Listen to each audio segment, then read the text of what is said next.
నమస్తే నేను Chandana welcome to Great Andhra ఇప్పటివరకున్న టాప్ స్టోరీస్ చూద్దాం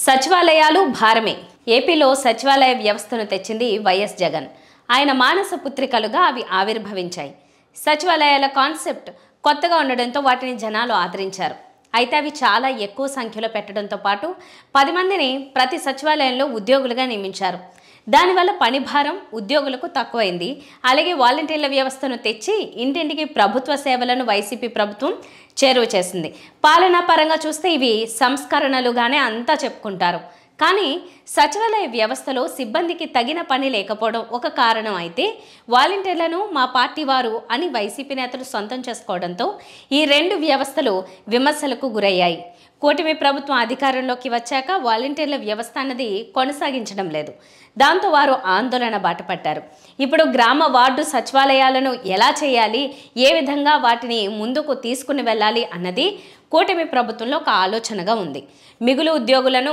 వేరే విభాగాలకు బదిలీ చేయాలన్న ప్రతిపాదనలు ఉన్నాయి అలాగే ప్రతి 2000 మందికి ఒక సచివాలయం 10 మంది ఉద్యోగులు కాకుండా ఇంకా పరిధి విస్తరించినట్లయితే సచివాలయాల సంఖ్య తగ్గుతుందన్న యోచనలో కూడా కూటమి ప్రభుత్వం ఉంది అని ప్రచారం సాగుతోంది సచివాలయ ఉద్యోగులను శాశ్వత ప్రాతిపదికగా తీసుకున్నారు కాబట్టి వాలంటీర్ల మాదిరిగా వారిని కాదు అని అనుకోవడానికి లేదు దాంతో ఏం చేయాలన్నది తర్జన భర్జన పడుతూనే 6 నెలల కాలం గడిపేసింది కూటమి సర్కార్ ఈ క్రమంలో సచివాలయాలు భారమే అని TDP AP president Gajuwaka MLA Palla Srinivas సంచలన వ్యాఖ్యలు చేయడం గమనార్హం ప్రజలకు ప్రభుత్వానికి మంచి సేవ అందించాలన్న ఉద్దేశంతో కొత్త వ్యవస్థలను తీసుకుని వస్తుంటే అవి చివరికి భారంగా మారుతున్నాయని ఆయన అభిప్రాయం వ్యక్తం చేశారు ఆయన మాటలను కనుక పరిగణలోకి తీసుకుంటే సచివాలయాలను కూటమి ప్రభుత్వం భారంగా భావిస్తోందా అన్నది అంతా తర్కించుకుంటున్నారు ఇప్పటికే సచివాలయ ఉద్యోగుల్లో కలవరం అయితే ఉంది తమకు మళ్ళీ శిక్షణ ఇస్తారని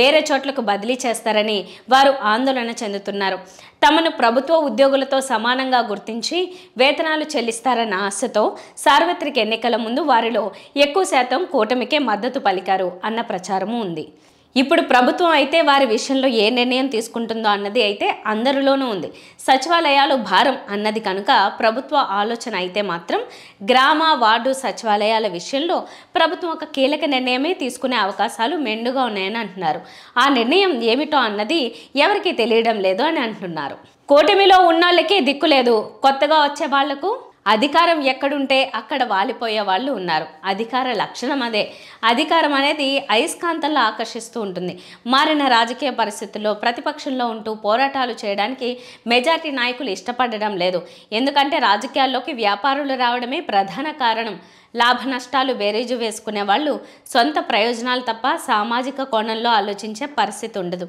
ఈ నేపథ్యంలో కూటమి పార్టీలో కొందరు చేరుతున్నారు కొత్తగా తమ పార్టీలో చేరుతున్న నాయకులను చూసి పాత వాళ్ళు నవ్వుకుంటున్నారు ఎప్పటి నుంచో ఉంటున్న తమకే దిక్కు లేకపోతే కొత్తగా వచ్చి ఏం సాధిస్తారనేది వారి భావన అధికార పార్టీలో ఉంటే ఆర్థికంగా లబ్ధి పొందొచ్చనే ఏకైక కారణంతోనే అటుగా వెళుతున్నారనేది వాస్తవం అయితే కూటమి ప్రభుత్వ ఖజానాలో లబ్ధి పొందడానికి చిల్లి గవ కూడా లేదు కూటమి ప్రభుత్వం ఏర్పడినప్పటి నుంచి ఎక్కడెక్కడ ఆదాయం ఉందా అని భూతద్దం పెట్టి మరీ వెతుక్కుంటున్నారు ఇసుక మట్టి భూములను దోచుకునే వాళ్ళు మినహాయిస్తే చిన్నా చిత్తగా నాయకులకు అవకాశం ఉండడం లేదు మరీ ముఖ్యంగా ఇప్పుడు ఎమ్మెల్యేలే మొత్తం ఆదాయం తమకే కావాలని అంటున్నారు సొంత పార్టీ వాళ్లకు సైతం 10 రూపాయలు లబ్ధి కలిగిస్తామనే ధ్యాసే కొరవడింది దీంతో టీడీపీ జనసేన ద్వితీయ శ్రేణి నాయకులు కార్యకర్తలు తీవ్ర అసంతృప్తితో ఉన్నారు ఈ నేపథ్యంలో కొందరు మున్సిపల్ వార్డు సభ్యులు కార్పొరేటర్లు మాజీ ఎమ్మెల్యేలు తదితరులు అధికార పార్టీల్లో చేరడానికి ఉత్సాహం చూపుతున్నారు అందరికీ కండువాలు కప్పే వరకు బాగా మాట్లాడుతున్నారు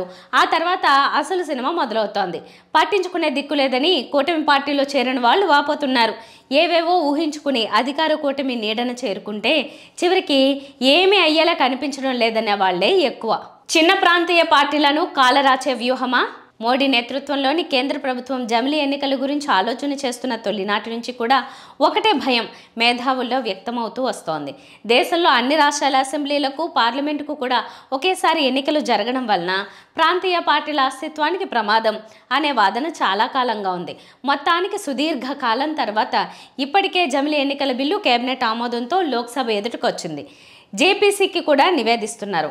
లోక్సభ గండం దాటడం పెద్ద ప్రయాస అని అనిపించడం లేదు. అయితే ఇప్పుడు ఈ బిల్లు చట్టరూపం దాల్చినా సరే కార్యరూపంలోకి రావడం 2034లో మాత్రమే అని అర్థమవుతోంది. అది సుదీర్ఘ విరామం కింద లెక్క. జమిలీ ఎన్నికల హోరులో కొట్టుకుపోకుండా ఆలోగా అనేక చిన్న ప్రాంతీయ పార్టీలు జాతీయ స్థాయిలో ప్రధానంగా తలపడుతున్న 2 ముఖ్య కూటమిల్లో భాగం కావడం లేదా పెద్ద జాతీయ పార్టీల్లో విలీనం కావడం తప్పదని పలువురు అంచనా వేస్తున్నారు. పార్లమెంటుతో కలిసి అసెంబ్లీలకు కూడా ఎన్నికలు జరుగుతున్నప్పుడు జాతీయ పార్టీలకు సహజంగానే కొంత అడ్వాంటేజీ ఉంటుంది. పైగా ఇప్పుడు బిల్లు సభ ఆమోదం పొందితే 2029 ఎన్నికలు కూడా ఇప్పటి తరహాలోనే జరుగుతాయి.